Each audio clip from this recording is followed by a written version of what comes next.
Ayah mengalir musuh dapat. Lani deh.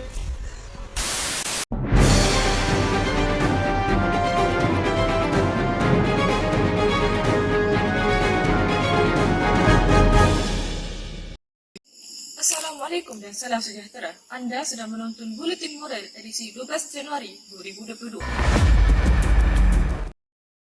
Kes buli yang melibatkan 3 pelajar sekolah menengah di Tanah Merah, Kelantan ditahan. Adakah ini tindakan yang bermoral di mata anda? Hilangnya kesedaran dalam mengenali tingkah laku yang betul dan salah dalam praktikal kehidupan telah menjejaskan keharmonian sesebuah masyarakat. Sistem sosial, kelas sosial serta kepercayaan yang dianuti menjadi faktor utama dalam membentuk falsafah moral. Moral yang berasal daripada perkataan Latin iaitu mors dikatakan sama makna dengan etika iaitu ethos daripada bahasa Yunani mempunyai perbezaan yang tersendiri. Moral berteraskan kepada peraturan setempat atau lokaliti, walhal etika menurut peraturan am. Kajian untuk menyelidik tindakan bermoral ini dipanggil etika. Untuk penerangan yang lebih lanjut, saya serahkan kepada Grace. Salam sejahtera dan terima kasih bersama saya, Grace Lee Sin Tzu. Sekarang saya akan melaporkan konsep falsafah moral. Konsep falsafah moral dibahagikan kepada 2 cabang, metaetika dan etika normatif. Metaetika menerokai sifat asas etika dan pemikiran moral. Selain itu, ia berfokus pada objektif bermoral, sifat moral, apa yang bermoral dan sebagainya. Ia telah menyiasat soalan-soalan seperti apakah prinsip moral dan apakah keadilan itu. Yang keduanya ialah etika normatif yang merupakan salah satu cabang yang memutuskan perkara yang betul dan salah, yang menjustifikasi dan menentukan masalah tertentu seperti pengklonan manusia dan ibu tumpang. Terdapat 2 aliran bagi etika normatif iaitu etika deontologi dan etika teleologi. Etika deontologi mengkaji ukuran nilai suatu tindakan. Di bawah etika ini, hukum kerohanian ialah prinsip-prinsip berdasarkan perintah Tuhan, manakala teori kewajiban mutlak terangkan kemahuan yang dimotivasikan untuk melakukan satu tingkah laku. Etika teleologi pula menganalisis akibat suatu tindakan itu untuk dijadikan sebagai ukuran. Contohnya, memakai topeng muka walaupun dijangkiti COVID-19. Etika gunaannya merupakan contoh daripada etika normatif yang memeriksa pelbagai isu moral yang spesifik. Isu tersebut harus bersifat kontroversial dan berbeza berbanding dengan tata cara tradisional dalam masyarakat. Contohnya, eutanasia dan penyimpanan tenaga nuklir. Ini sahaja untuk konsep falsafah moral. Kita kembali selepas iklan ini. Mari saya belanja. Janji awak semua pilih saya sebagai pengerusi mesyuarat malam ni. Mael, ini rasuah namanya. Kami tak nak rasuah. Kami nak makan rezeki yang halal. Alah, ini bukan rasuah. Saya belanja makan je. Jika niat kamu nak mendapatkan sokongan atau undi kami untuk kamu dapat jawatan tu, rasuah lah namanya tu. Kami yang terima pun dianggap salah di sisi undang-undang. Sungguh mustajab kan iklan sebentar tadi? Bagaimana rasuah ini boleh berlaku? Sejak dari dahulu sehingga kini, kes rasuah di Malaysia sangat lali didengar. Sehingga kan 2 tahun lepas, negara kita telah jatuh pada tangga ke-57 dalam indeks persepsi rasuah CPI dunia. Menurut Socrates, kebaikan adalah ilmu. Socrates mendakwa bahawa banyak orang bercakap tentang kebaikan, keburukan, keadilan, kebahagiaan, kesederhanaan dan lain-lain, tetapi tidak arif tentang makna sebenar perkataan tersebut. Oleh itu, tugas pertama ilmu adalah untuk memahami dengan tepat takrif, makna dan definisi perkataan tersebut. Jadi, dalam kes ini, orang yang melakukan kesalahan seperti rasuah, budi dan sebagainya adalah kerana mereka tidak faham apakah makna sebenar perkataan rasuah atau budi itu sendiri. Kalau nak tahu, Socrates mempunyai anak murid yang sangat terkenal yang bernama Plato.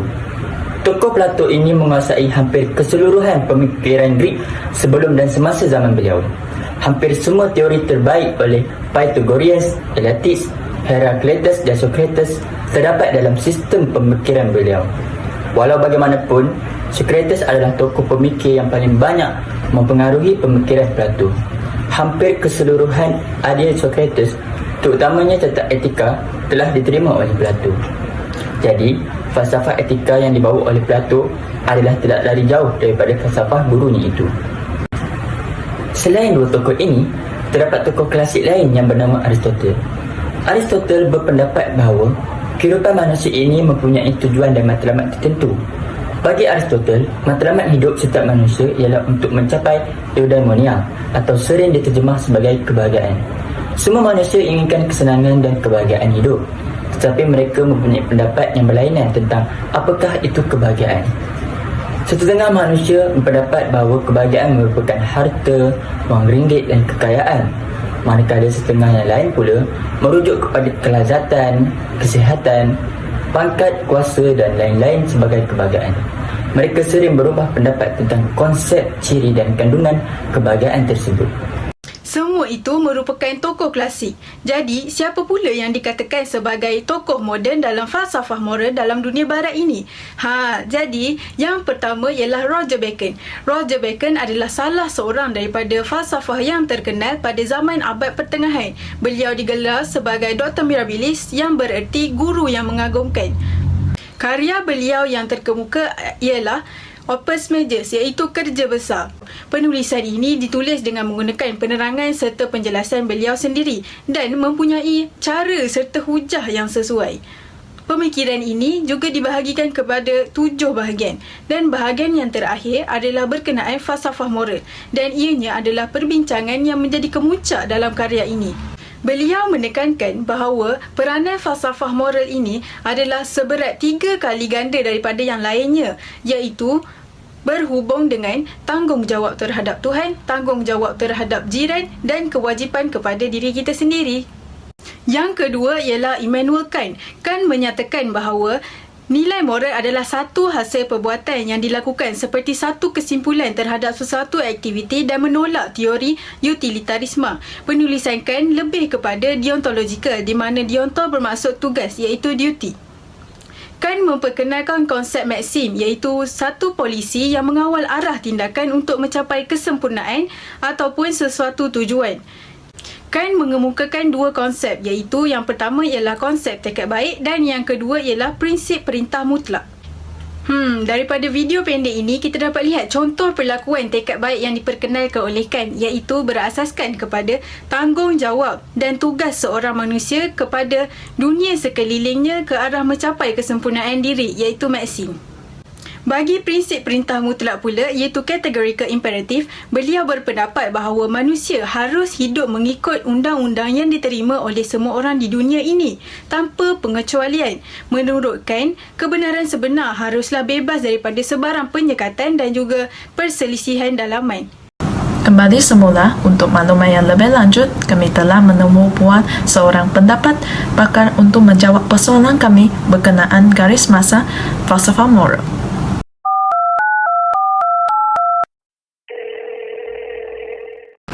Untuk pengetahuan saya, garis masa falsafah moral terbahagi kepada 2 bahagian, iaitu klasik dan moden. Oleh itu, saya akan menerangkan tentang garis masa falsafah moral klasik dahulu. Garis masa falsafah moral klasik terdapat 3 orang ahli falsafah, iaitu Socrates, Plato dan Aristotle. So, kita menurut kepada Socrates, beliau kata, sekiranya seorang individu itu mengetahui mengenai kebaikan, dia tidak akan melakukan kejahatan. Socrates mengatakan bahawa kebahagiaan adalah mustahil diperolehi tanpa memiliki moral kebaikan dan tindakan yang tidak beretika. Ya, sekarang marilah saya menjawab tentang soalan Plato. Sebenarnya, Plato merupakan anak murid Socrates. Plato juga berpendapat bahawa teori kebaikan adalah suatu imbangan dan harmoni di kalangan perbezaan yang wujud dalam roh dan alasan. Dan ini akan mengambil alih keperluan fizikal dengan dibantu oleh emosi. Plato melihat moral kebaikan sebagai suatu keperluan terhadap kesihatan roh, tetapi kebaikan yang sejati adalah sukar dicapai dan bergantung sepenuhnya kepada peringkat pembelajaran falsafah yang tinggi dan kebenaran metafizik yang memerlukan kajian yang lama. Ya, kita mempunyai ahli falsafah yang ketiga iaitu Aristotle. Aristotle ini dia berbeza sikit. Aristotle melihat kebaikan moral agak berbeza berbanding dengan Plato dan Socrates, di mana beliau menyatakan bahawa kebaikan moral merupakan hubungan yang sedikit dengan intelektual tetapi lebih kepada sifat atau personality. Aristotle mendefinisikan kebaikan moral sebagai not according to the nature of the action but according to the disposition of the doer.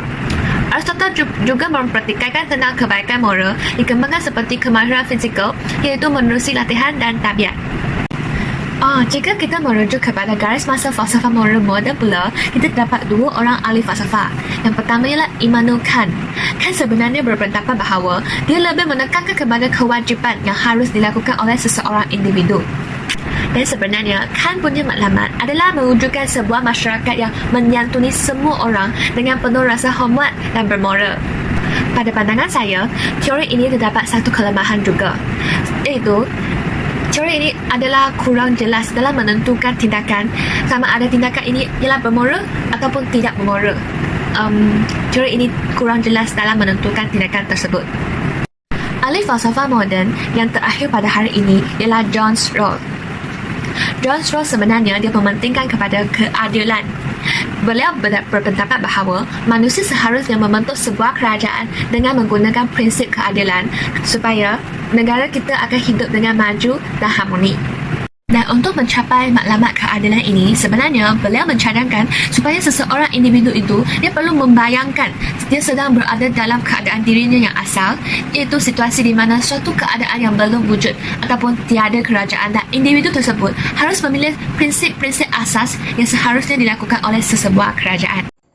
Sekarang kita akan mendapatkan pendapat daripada pelajar mengenai falsafah moral pada masa dahulu dan juga pada masa moden ini. Pada pendapat saya, perbezaan antara falsafah moral dahulu dan moden ialah falsafah moral dahulu hanya menekankan kepada kebaikan moral dan rasionalnya. Sebagai contoh, dalam teori kebaikan moral oleh Aristotle, ia hanya menekankan kepada watak, sifat murni yang ditunjukkan dalam kehidupan dan juga kepentingan membangunkan sifat kebaikan sebagai satu cara untuk mewujudkan tingkah laku yang bermoral. Selain itu, teori teologikal yang hanya menerangkan kepada nilai baik atau buruk yang bergantung kepada kesan sesuatu perbuatan. Jika tindakan seorang itu membawa kesan yang baik, maka tindakan itu bermoral. Jadi kalau kita lihat di sini, memandangkan teori kebaikan tidak memfokuskan kepada tindakan, timbul satu persoalan. Bagaimanakah teori ini boleh menentukan betul atau salah suatu tindakan? Ini menunjukkan kelemahannya. Dan jika kita lihat teori teologikal, ia hanya memfokuskan kepada kesan. Kita tahu bahawa kesan sukar dijangka kerana manusia tidak dapat membuat pilihan baik disebabkan oleh nafsu. Makanya falsafah moral moden menambah baik pemikiran ini. Sebagai contoh, teori deontologikal memfokuskan kepada menentukan sifat-sifat beretika dan bermoral menerusi tindakan. Ia mementingkan perbuatan yang betul atau salah tanpa mengambil kira akibat. Salah satu contoh tokohnya ialah Immanuel Kant yang menghuraikan etika dan moral daripada perspektif bukan agama dan berasaskan kepada nilai dan justifikasi yang rasional. Ia menekankan lebih kepada tanggungjawab yang harus dilakukan oleh seseorang individu. Berdasarkan contoh yang ringkas ini, kita dapat lihat bahawa falsafah moral dahulu jika dibandingkan dengan yang moden sangat berbeza dari segi pemikirannya serta penerimaannya oleh mereka. Okey, terima kasih atas pandangan anda ataupun pendapat anda sebentar tadi. Bagaimana pula berkenaan tentangan falsafah moral barat? Adakah anda ada sedikit ulasan? Persoalan tentangan terhadap falsafah moral barat ini dapat dilihat dari segi Islam. Pertama, fahaman moral barat berasaskan sekularisme. Sekularisme di sini didefinisikan sebagai fahaman yang memisahkan agama daripada seluruh aspek kehidupan. Yang kedua, fahaman moral barat ini membataskan aplikasi nilai-nilai moral hanya pada urusan individu sahaja dan mereka menolak kepercayaan agama dan juga hari akhirat. Seterusnya, yang kedua dari segi Islam. Menurut Profesor Tan Sri Dr. Said Naqib Al-Atas, beliau berpendapat bahawa fahaman moral barat ini ialah aliran pemikiran yang hanya hendak membaiki hidup insan dengan cara material sahaja. Dan ideologi sekularisme ini digeruni oleh ramai ahli agama kerana mereka memfokuskan kepada proses penghapusan pegangan agama dalam diri seseorang individu. Seterusnya ialah perbezaan antara fahaman barat dan juga Islam. Pertama, fahaman moral barat ini adalah bebas daripada ajaran wahyu dan kenabian, manakala ajaran Islam bersandarkan kepada wahyu dan kenabian. Yang kedua, fahaman moral barat lebih mementingkan kepada aspek yang bersifat materialisme, iaitu kebendaan, dan menolak aspek yang bersifat spiritualisme yang dianggap tidak wujud kerana tidak dapat dilihat dan diterima oleh akal seperti perkara gaib, dosa dan juga pahala. Manakala bagi Islam, mereka perlulah bersandarkan kepada agama sebagai ad-din. Surah Al-Baqarah ayat 208 yang bermaksud, hai orang beriman, masuklah kamu ke dalam Islam secara keseluruhannya. Berdasarkan surah ini, Allah Subhanahu Wa Taala telah memerintahkan supaya peraturan Islam itu dilaksanakan secara menyeluruh tanpa menerima sebahagian dan menolak sebahagian yang lain. Hal ini kerana sikap menolak sebahagian yang lain adalah apa yang diamalkan oleh kaum Yahudi. Dan pegangan inilah yang akan membezakan antara Islam dan juga Barat. Kami telah menemu buah seorang lagi pendapat pakar untuk menerangkan pengaruh falsafah moral.